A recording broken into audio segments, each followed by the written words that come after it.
ಕರ್ನಾಟಕದ ದೊಡ್ಡ ಜಾತ್ರೆ ಅನ್ನುವ ಖ್ಯಾತಿ ಇರುವ ಗವಿಸಿದ್ದೇಶ್ವರ ಜಾತ್ರೆ ಆರಂಭ ಆಗಿ 15 ದಿನ ಆದರೂ ಭಕ್ತರ ಸಂಖ್ಯೆ ಮಾತ್ರ ಕಡಿಮೆ ಆಗಿಲ್ಲ. ರಜೆಗಳ ದಿನದಲ್ಲಿ ಲಕ್ಷಾಂತರ ಜನ ಬರ್ತಿದ್ದಾರೆ. ಇಲ್ಲಿ ದಾಸೋಹದಲ್ಲಿ ಆಗಿರುವ ಪದಾರ್ಥಗಳ ಬಳಕೆ ಎಷ್ಟು ಅಂತ ಕೇಳಿದ್ರೆ ನಿಬ್ಬೆರಗಾಗುವಂತಿದೆ.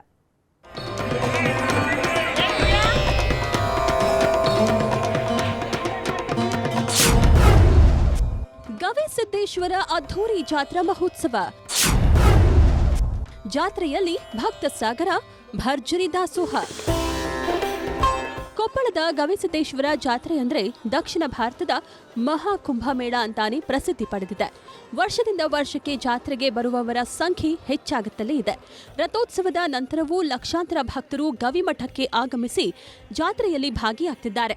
ಇಂದು ನಡೆಯುವಂತಹ ಗವಿಸಿದ್ದೇಶ್ವರ ಪರಶೆಯಲ್ಲಿ ಸುಮಾರು 30 ಲಕ್ಷಕ್ಕೂ ಅಧಿಕ ಭಕ್ತರು ಭಾಗಿಯಾಗುವ ಸಾಧ್ಯತೆ ಇದೆ.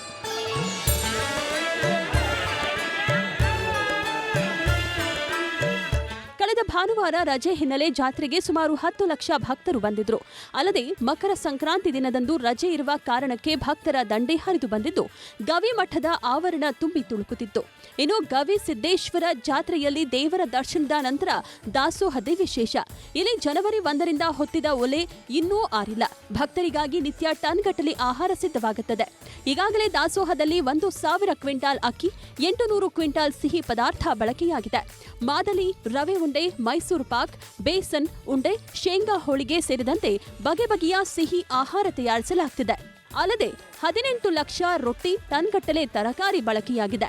ಇಲ್ಲಿಯವರೆಗೂ ಸುಮಾರು 20 ಲಕ್ಷ ಜನ ಊಟ ಮಾಡಿದ್ದಾರೆ ಅಂತ ಅಂದಾಜಿಸಲಾಗಿದೆ. ಗೋಧಿ ಹುಗ್ಗಿ, ಅನ್ನ, ಸಾಂಬಾರ್, ಉಪ್ಪಿನಕಾಯಿ, ಕಡ್ಲಿ ಚಟ್ನಿ, ಒಂದು ಬದ್ನಿಕಾಯಿ ಪಲ್ಯ ಇರುತ್ತೆ. ಗೋಧಿ ಹುಗ್ಗಿ ಮಾಡ್ಬೇಕಾದ್ರೆ ನಮಗದು ಬೇಗ ಕರಗುತ್ತೆ. ಹಿಂಗಾಗಿಬಿಟ್ಟು ನಾವು ಬೆಲ್ಲ ರೋಲ್ ಓಡಿಸ್ತಾ ಇದ್ದೀವಿ. ಇನ್ನು ಮಠಕ್ಕೆ ಭಕ್ತರು ಅಪಾರ ಪ್ರಮಾಣದಲ್ಲಿ ಧಾನ್ಯ, ವಿವಿಧ ಬಗೆಯ ತಿಂಡಿ ತಿನಿಸು ಸಮರ್ಪಿಸುತ್ತಾರೆ.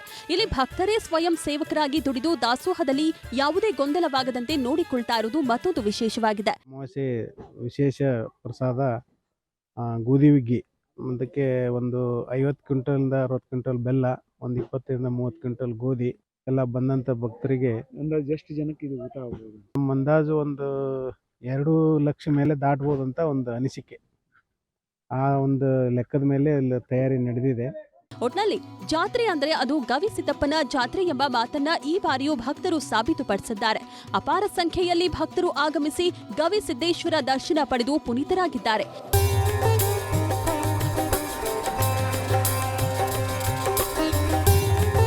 ಶರಣಪ್ಪ ಬಾಚಲಾಪುರ, ನ್ಯೂಸ್ 18, ಕೊಪ್ಪಳ.